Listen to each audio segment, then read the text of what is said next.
Hello, I'm Samantha Anderson, Director of Communications with Newton Public Schools, and I'm here with Dr. Deb Ham, the Superintendent, and we just wanted to give you a quick recap of last night's Community Vision Team and Board of Education meetings. So to start out with, Dr. Ham, how did last night's CVT meeting start? Well, it started out with an introduction of what we were going to do for the evening, so kind of an overview of the agenda. And then Steve Sjogren, who has been our bond advisor with the district for a number of years, he's with George K. Baum, presented some information about the cost to homeowners of a bond and what business owners can expect depending on the size of the bond. So he gave many different ranges. Started with $30 million and then kind of moved up in $10 million increments. So if you if we were to move forward with a $30 million bond, house in Newton for $100,000 would see a tax increase of $2.91 per month, and then a $150,000 home would be $4.37. If you own a $100,000 commercial property, it would be $6.33 a month. So from those numbers, you can kind of see where you might fall depending on that $30 million bond. Now, it ranged all the way up to $65 million. And the $65 million bond would be on a $100,000 home, would be $9.30 a month. For a $150,000 home, it would be $13.94 a month. And then for a $100,000 commercial property, it would be $20.21 per month. Now, the community spoke pretty loudly that they didn't like the price tag on the last bond. So the $65 million really is just a top number. We talked about a lot of things last night, but we never got to that figure. So I don't anticipate us going that high. That's good to know. Mm-hmm. So after he kind of gave his presentation, what did the CVT groups do next?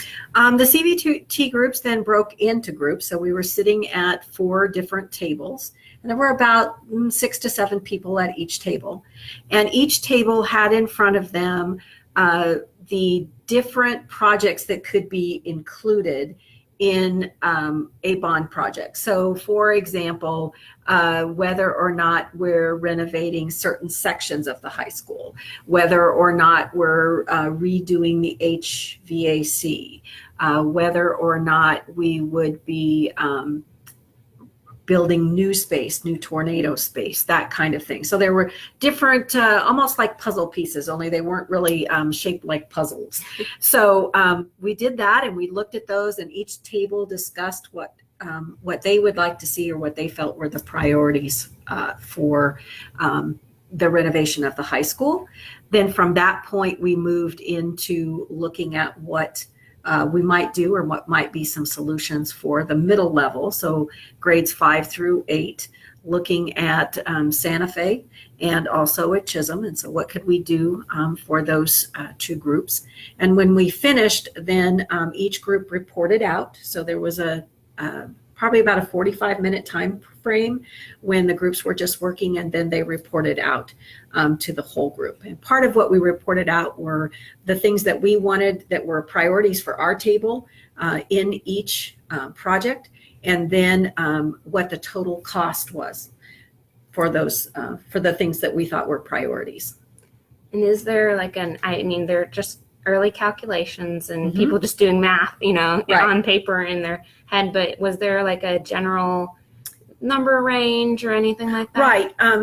Including a tornado shelter at Cooper, mm-hmm. which was the only building at the elementary level that we kind of got to because we didn't have a lot of costs yet mm-hmm. For the elementary level. So the range was between $42 million and $44 million mm-hmm. For everything but the things at the elementary schools that we would be doing. Okay. Well, that's good to know. Thank mm-hmm. you. You're welcome. And then I guess now that we have that information, what are the next steps for the CVT? Well, the next steps will be for DLR and McCow and Gordon to put the information that they received last night from each of the CVT members together, and they will look at what were the priorities for each group. I imagine we'll be kind of looking at, so the majority of everybody felt this way. What do we need to change here so that we can get everybody on board with those ideas? And then they'll come back on October 22nd, and we will finalize probably the ideas for the high school.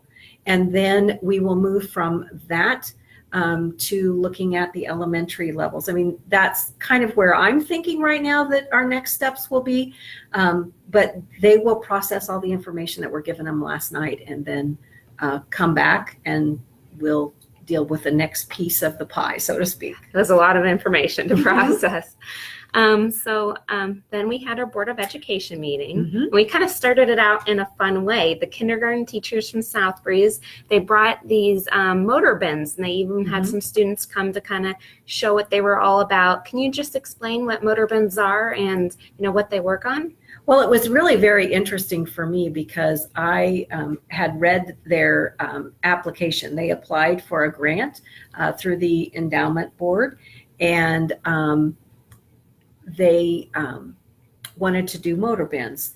And the idea behind them is that each motor bin, there are 3 of them, and each motor bin has 15 different drawers that contain all kinds of objects for kindergarten students to, and let's just say, play with. And the purpose of their play is for them to develop fine motor skills.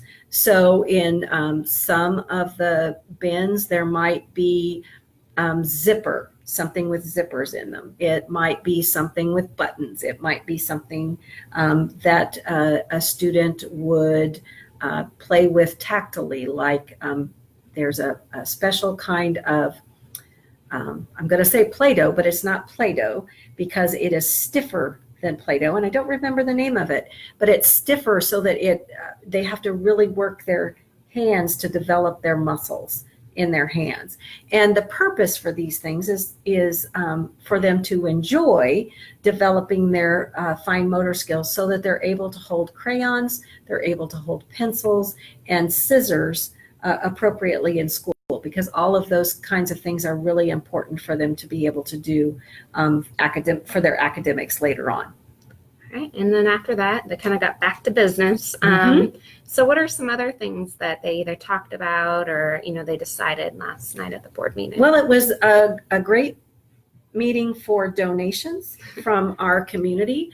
We had Newton Rotary representative Pam Stevens there, and she presented the Board of Education with a check for $8,100 to support anti-bullying efforts in our district.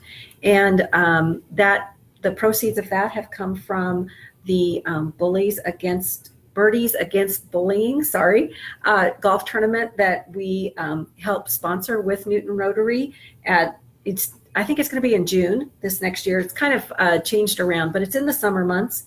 And it is a great opportunity. If you love to golf, I certainly encourage you to come out and golf for Birdies Against Bullying. But that was great.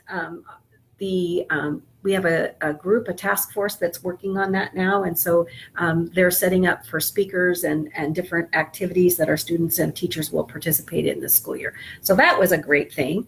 And then after that, we approved a change in the South Breeze moniker and mascot for the school. And they are now going to be the South Breeze Steamers. And their mascot will be a steam engine that continues the tradition of railroads and railers and railroaders in our community. So that was a real fun thing too. We also approved some other gift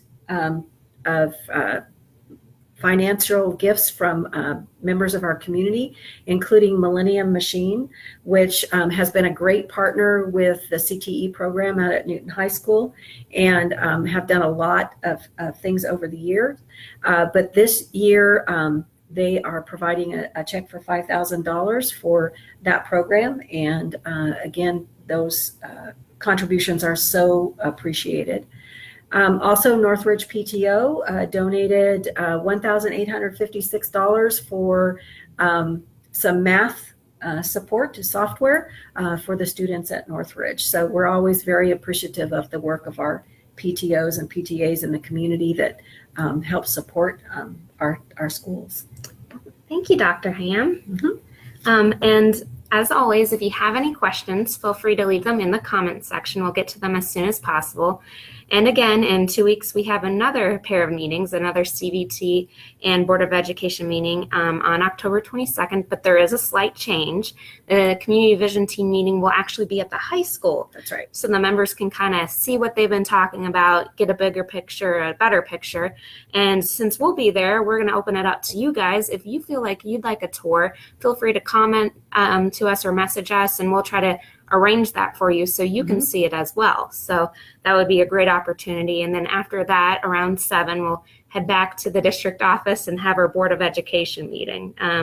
Again, thank you so much for watching, and thank you, Dr. Ham, for being here. Absolutely. All right, you guys have a great day.